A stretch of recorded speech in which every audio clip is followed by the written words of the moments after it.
Continuamos nuestro módulo de epitelios. Vamos a revisar ahora las características especializadas de los epitelios. Los epitelios tienen tres superficies importantes, o cada célula epitelial tiene tres superficies importantes. Tiene una superficie superior o apical, tiene una superficie lateral que corresponde a la superficie que se une a otra célula, ¿sí? Y tiene una superficie basal que es la que está anclada, por decirlo así, a la membrana basal. Vamos a iniciar con las especializaciones en la parte lateral de las células epiteliales. Entonces, esas especializaciones son estructuras muy finas, muy complejas, no lo vamos a hacer tan difícil. La idea es que comprendamos o por lo menos sepamos cuál es la función básica de cada una. Su estructura en general son estructuras muy complejas, muy finas, su composición es bastante, por decirlo así, bastante detallada.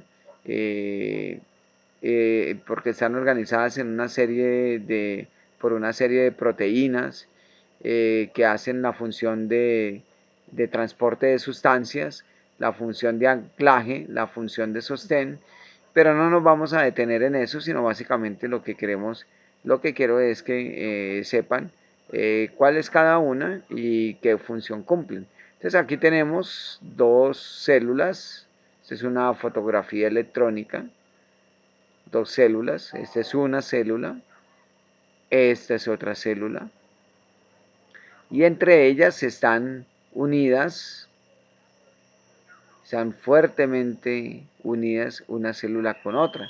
Esto es lo que distingue los epitelios, de eso, digamos, una parte pues de su función y de su definición, es que están muy fuertemente adheridas unas a otras por su superficie lateral. Entonces este es el lado de una célula, correspondería al lado de esta otra célula de acá, de su derecha, y todo esto que vemos aquí resaltado con flechas que se ve más oscuro, por decirlo así, son lo que llamamos las uniones intercelulares, ¿sí? Que tienen diferentes funciones de acuerdo a cada una. Entonces aquí tenemos en su orden, ¿sí? En la parte superior vamos a encontrar eh, un tipo de unión intercelular que se llama zonula occludens. Vamos a encontrar posteriormente otro tipo de unión celular que se llama zonula adherens. Luego encontramos otro tipo de unión que se llama la mácula adherens o desmosomas. Y por último vamos a encontrar un tipo de uniones que se denominan uniones de tipo nexo. Vamos a brevemente decir qué es cada una de ellas para que se entienda, para que no pasemos pues como muy superficial. La zonula occludens es la primera que vimos, la más superior. ¿Y cuáles son esta zonula occludens es un sitio donde las células están fuertemente adheridas, y esta zonula occludens es como una compuerta que deja pasar muy poquitas sustancias entre una célula y otra. Prácticamente es casi que una puerta cerrada. Entonces, ¿cuáles son las funciones de esa zonula occludens? Prevenir la difusión de moléculas entre las células, es decir, impide que una molécula de una célula se pase a otra y viceversa, ¿sí? Y de esa forma contribuyen a una función de barrera. También evita la migración lateral de proteínas especializadas, ¿sí? Y participan en la formación de compartimientos funcionales. Es decir, estas células occludens le da una firmeza a la célula y evita pues que la célula pierda moléculas de una a otra, y de esa forma pues conserva su estructura y permite el transporte muy selectivo de sustancias. Es como una puerta de acceso limitado, como las que vemos de pronto en algunos sitios, edificios, hospitales, centros comerciales, donde hay una zona que dice zona restringida, por ahí no pasar. Bueno, esa zona restringida se llama zonula occludens. ¿Sí? Aquí la podemos ver, este tipo de, de unión intercelular, ¿sí? Es muy estrecha. Y también regula el paso, no solamente entre célula y célula, sino también el paso entre las células, entre, por ejemplo, esta sería la superficie del epitelio, esta es la membrana basal, ¿sí? Entonces está limitando el paso de sustancias también en este sentido. Es una, es una zona o puerta muy restringida. La siguiente entonces es la zónula adherens, que participa en el mantenimiento de la forma celular, ¿sí? Y también es muy importante en el desarrollo embrionario temprano.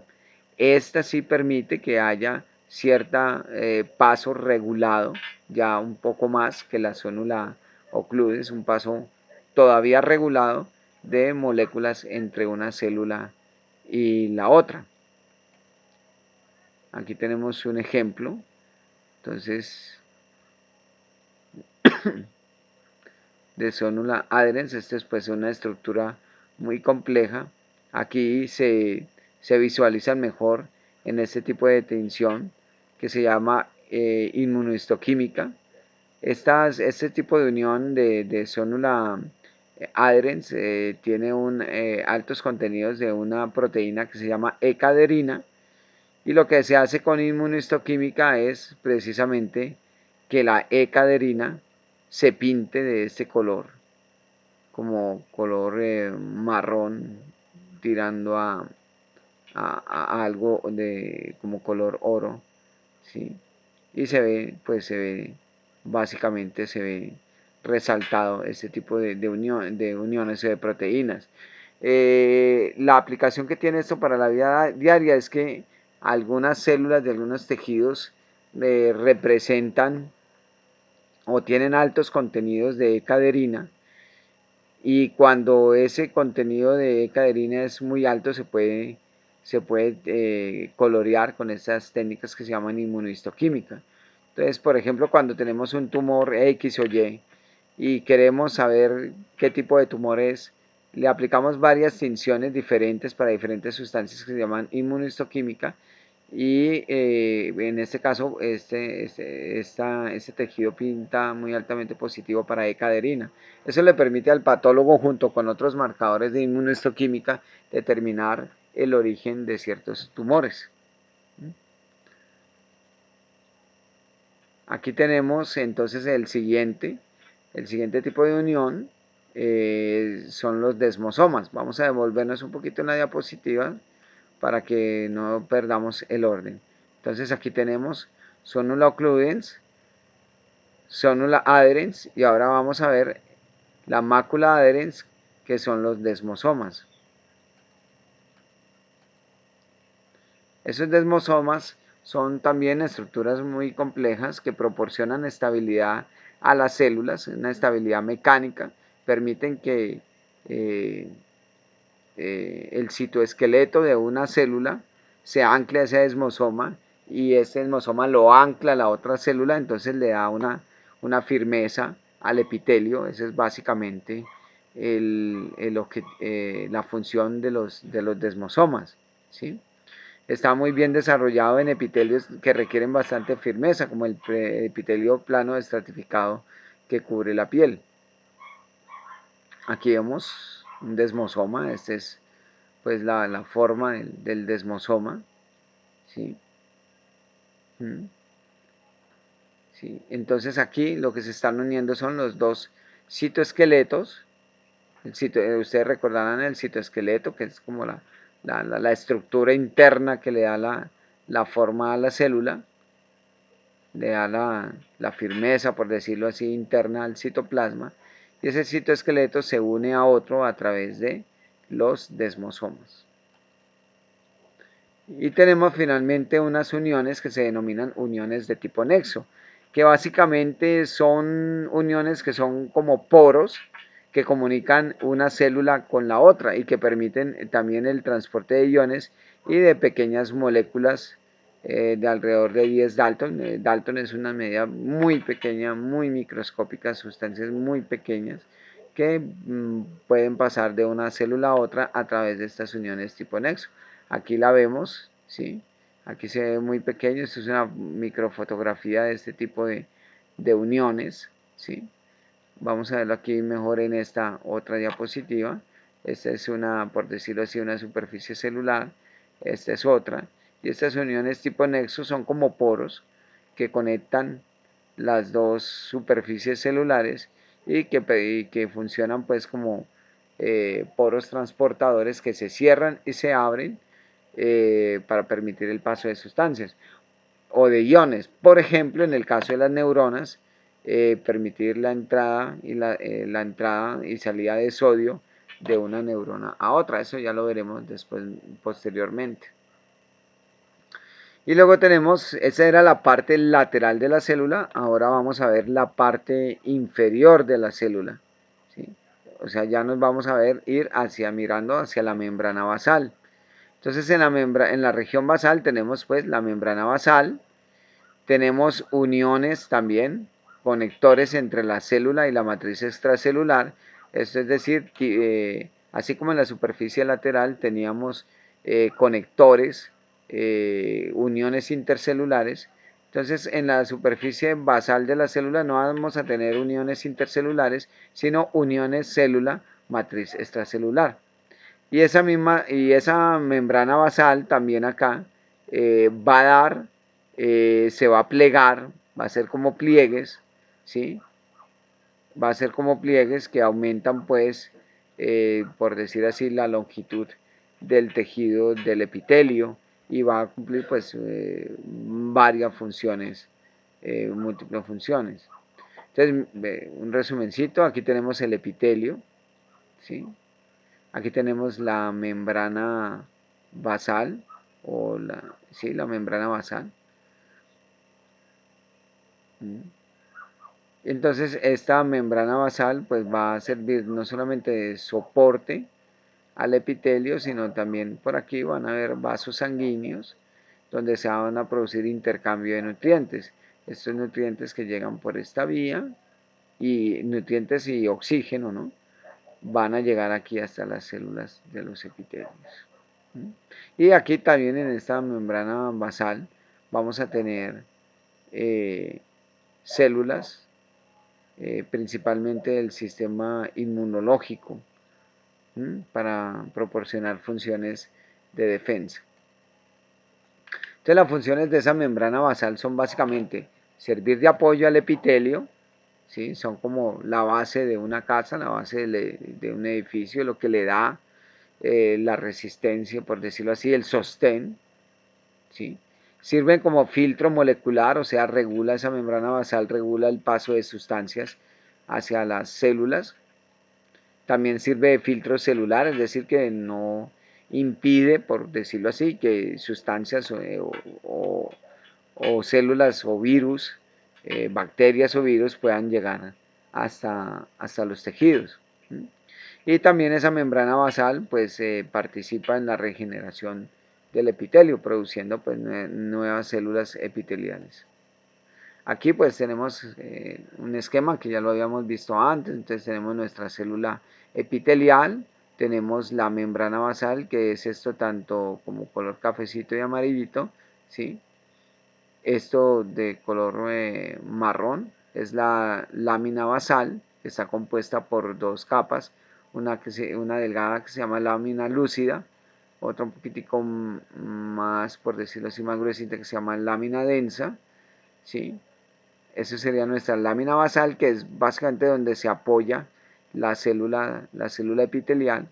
Y tenemos ya la lámina reticular, que hace parte también de la membrana basal, y es todo esa lámina reticular, por decirlo así, es todo este cúmulo de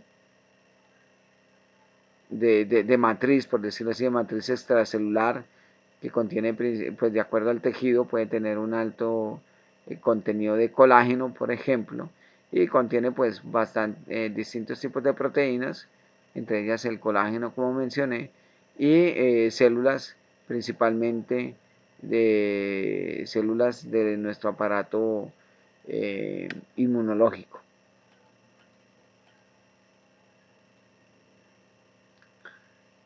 En la parte inferior pues también vamos a encontrar en la parte basal también vamos a encontrar unos conectores, ¿sí? Que van a adherir, por decirlo así, van a adherir a la célula epitelial. Este sería el citoesqueleto de una célula epitelial. Lo van a adherir a la lámina basal, ¿sí?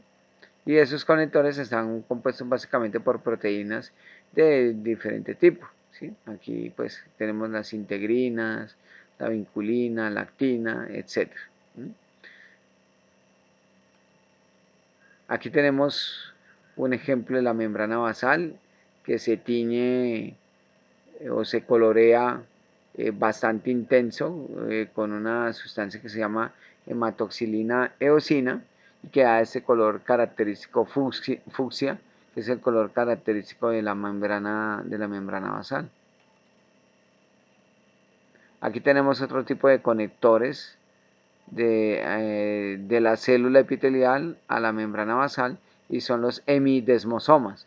En la superficie lateral vimos que habían unos desmosomas, aquí se denominan hemidesmosomas, se denominan hemi es de un solo lado, entonces ¿por qué se denomina hemidesmosoma? Porque solamente tiene un solo lado para la célula, ¿sí? Y no tiene lado para otra célula, ¿sí? En las uniones laterales, si hay el desmosoma, tiene aquí alrededor de la placa de adhesión, tiene un lado para una célula y otro lado para otra célula. Aquí en este caso solamente tiene un solo lado para una célula y el otro lado pues es para la membrana basal y por eso se denomina hemidesmosoma. Pero la función es la misma, es anclar a las células a la membrana basal, es servir de anclaje. Y esto que miramos aquí es lo que denominamos los pliegues basales, que son repliegues de la membrana basal, ¿sí? Para aumentar la longitud, por decirlo así, del epitelio. ¿Sí? Y en la superficie, las células epiteliales, en su parte apical, en la parte de arriba, por así decirlo, va a tener varios tipos de especializaciones. Va a tener microvellosidades, va a tener cilios, estereocilios o flagelos. Los flagelos pues no son comunes, no tan comunes para el ser humano, más los vemos como en las células unicelulares, por ejemplo en las bacterias. Un ejemplo de flagelos en nuestro cuerpo serían los espermatozoides, ya lo vamos a ver más adelantico. Las microvellosidades son prolongaciones del citoplasma muy finas que tienen varias funciones, tienen funciones tanto de absorción, por ejemplo, en las células de nuestro aparato digestivo, de nuestro intestino, también tienen funciones de receptores para sustancias, para procesos de nuestro sistema inmunológico. Los cilios, que son estructuras que tienen movilidad y que tienen una función de protección, por ejemplo en las vías respiratorias. Los estereocilios, que ya dijimos que no tienen movimiento y que se encuentran principalmente en el ser humano, se encuentran a nivel del epidídimo, que es una estructura del testículo en el varón, y también se encuentran haciendo pues como parte de nuestro oído interno en las células de la cóclea de la audición. Como dato importante, a medida que nos exponemos a ruidos muy intensos y con el tiempo estos estereocilios van disminuyendo, se hacen cada vez menos móviles. Ellos se mueven por la vibración del sonido, por decirlo así, Y en el tiempo cada vez se van haciendo menos móviles, se van perdiendo en número, por así decirlo, y por eso pues es una causa pues de que vayamos perdiendo en el tiempo nuestro sentido de la audición. Entonces aquí vemos una microvellosidad, esta es una célula, una solita célula, una sola, y aquí vemos prolongaciones de su citoplasma, como en forma de dedos, eso es lo que denominamos las vellosidades. Un ejemplo de microvellosidades son las células del intestino del duodeno y del intestino delgado, que para aumentar la superficie de absorción, entonces se prolonga así en forma de deditos, y lo que hace esto pues es aumentar la superficie de absorción. Aquí vemos una fotografía electrónica que corresponde a este esquema. Aquí tenemos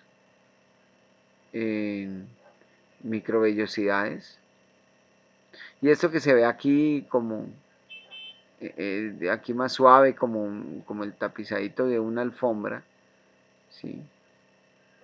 Es una sustancia, son proteínas o glucoproteínas, que son compuestos entre hidratos de carbono y proteínas producidos por estas células que se llaman las células caliciformes. A esa sustancia se le denomina, de glucoproteínas, se le denomina glucocáliz, que tiene varias funciones, entre ellas pues funciones de barrera, de protección. Aquí tenemos esto, pareciera como si fuera un huerto, pero realmente es una fotografía electrónica, ¿sí? Y corresponde a los cilios, que son estructuras con movimiento, ¿sí? Que tienen una función de protección, es decir, estos cilios se van moviendo de un lado para otro y van barriendo, por decirlo así, son como una escoba, van barriendo todas las sustancias tóxicas que nos pueden ingresar por vía respiratoria, tanto partículas como agentes vivos como virus y bacterias. Esta es la estructura de un cilio. No nos vamos a detener en esto. ¿Sí? Esta estructura corresponde pues a un cilio, y como está compuesto pues por distintas proteínas que le configuran pues su función de movimiento. Y esto que tenemos aquí son estereocilios. Las imágenes por este tipo de técnicas, por fotografía eh, ya electrónica de mucho detalle, pues son realmente asombrosas. Se ven pues imágenes que uno no pensaría que estuviera conformado así, pero si a cada uno de nosotros nos sacaran una pequeñísima muestra de tejido y le tomaran una fotografía y lo analizaran, así seríamos, y nosotros nunca nos lo imaginaríamos. Estamos llenos de otros seres vivos por dentro, lo que pasa es que ellos se agrupan para producir funciones. En este caso, esto pertenece a las células de la cóclea. Y estos estereocilios no tienen movimiento propio, ellos se mueven de un lado para otro, movimientos por el sonido, ¿sí? Y pues su función es básicamente auditiva. También, como dijimos, los encontramos en el epididimo, allá pues van a cumplir otra función. Y aquí tenemos un flagelo, un órgano, una célula flagelada, ¿sí? Por decirlo así. Y pues el ejemplo más típico es el espermatozoide, ¿no? Este es el espermatozoide y esto es un óvulo. Aunque no se trata pues de un epitelio, pero la foto va pues a que conozcamos pues cómo es un flagelo, ¿sí? Que son muy comunes en el universo unicelular de los organismos unicelulares. Y por último, para acabar, pues vamos a hablar del epitelio glandular. Haremos una breve pausa y seguimos en un siguiente segmento para hablar del epitelio